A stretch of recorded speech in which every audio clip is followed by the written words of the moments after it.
वाम अंग फरकन लगे। उसके बाद स्वयंवर का समय आया।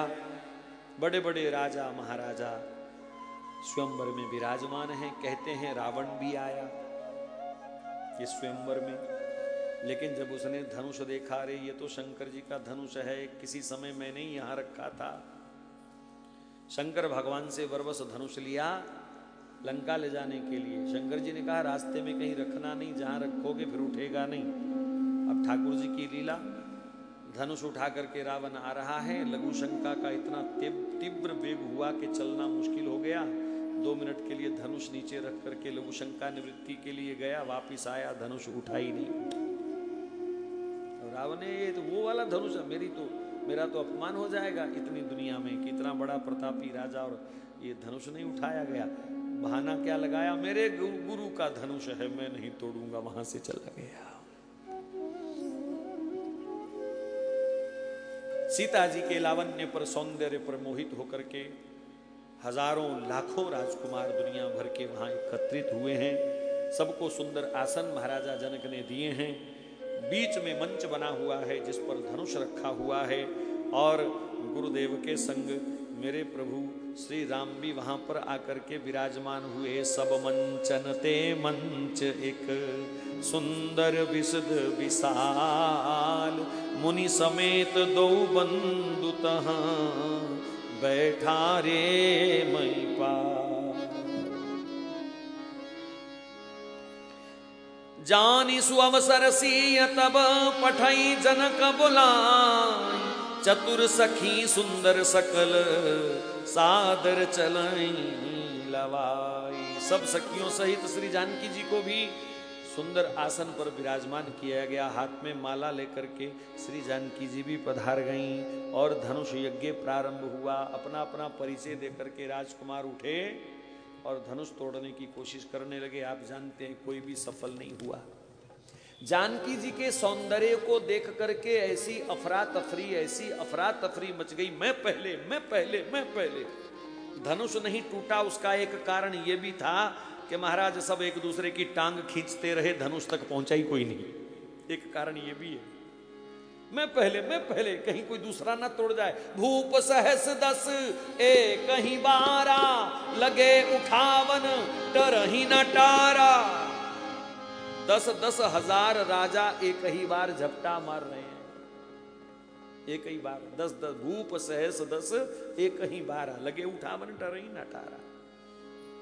दूसरे अर्थ में कुछ लोग वहम करते हैं, क्या धनुष इतने मील लंबा था कि 10,000 राजाओं का हाथ लग गया उसके ऊपर?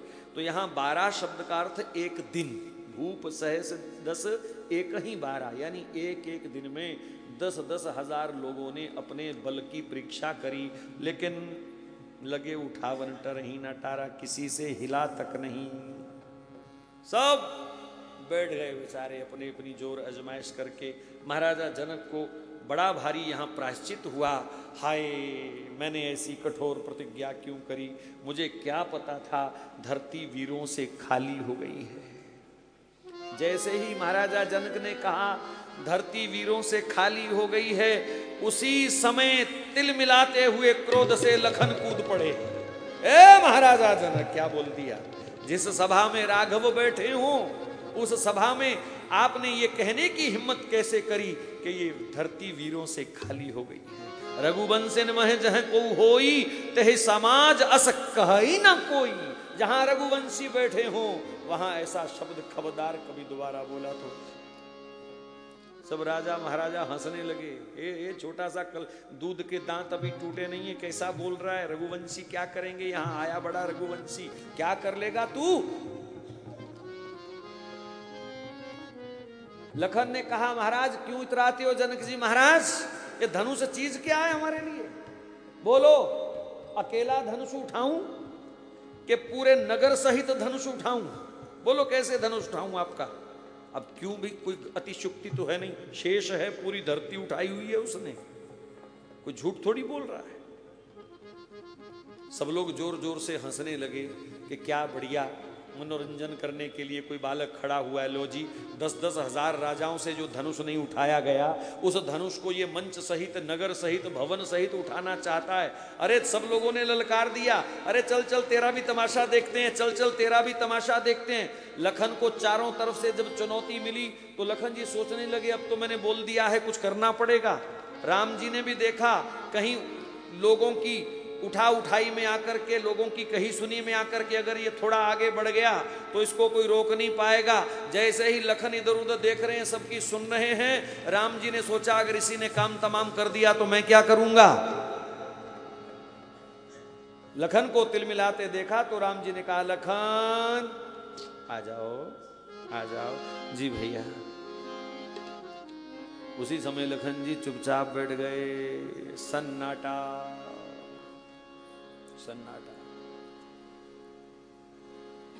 विश्वामित्र समय शुभ जानी, बोले अति स्नेहमयी वाणी। विश्वामित्र समय शुभ जानी, समय शुभ जानी का यहां अर्थ क्या ले सकते हैं। अब विश्वामित्र जी ने देखा कि धनुष टूटने का मुहूर्त आ गया। अब तक धनुष किसी ने नहीं तोड़ा या कोई नहीं तोड़ पाया।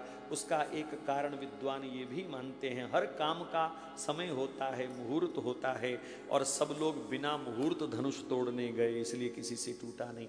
विश्वामित्र समय शुभ जानी, विश्वामित्र जी को लगा कि अब धनुष का मुहूर्त जो है टूटने का आ चुका है। तब बोल, पहले भी तो बोल सकते थे। महाराजा दशरथ इतने निराश हुए, इतना निराशा भरा उनका भाषण हुआ, लखन बीच में बोलने लगे, विश्वामित्र जी कुछ नहीं बोले। समय के अनुसार चलना बहुत उत्तम रहता है। और गुरुजी ने मुहूर्त देखा, उसी समय राम जी के कंधे पर हाथ रख दिया।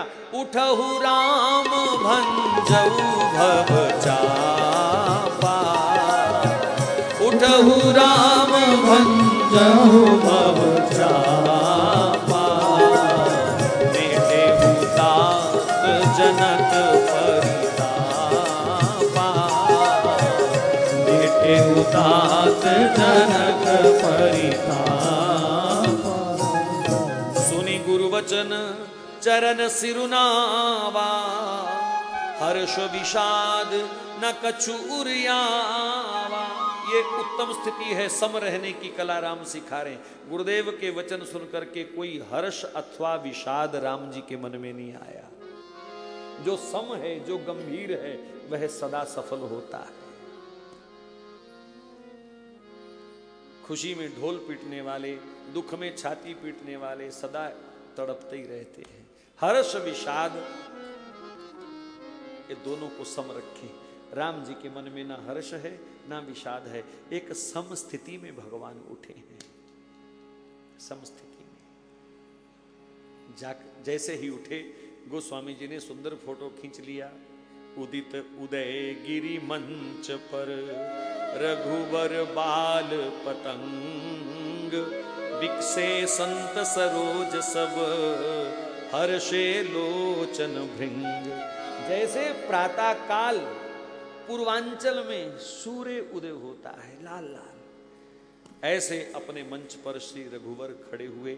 सूरज को देख करके कमल खिल जाते हैं। राघव जब खड़े हुए तो संतों के मन रूपी कमल खिल गए।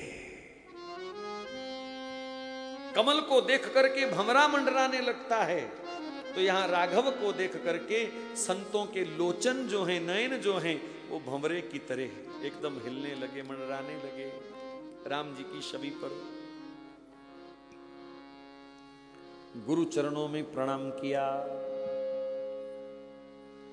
और गुरु चरणों में प्रणाम करके धीरे धीरे भगवान अपने मंच से उतरे, धनुष के पास आ गए, धनुष को प्रणाम किया।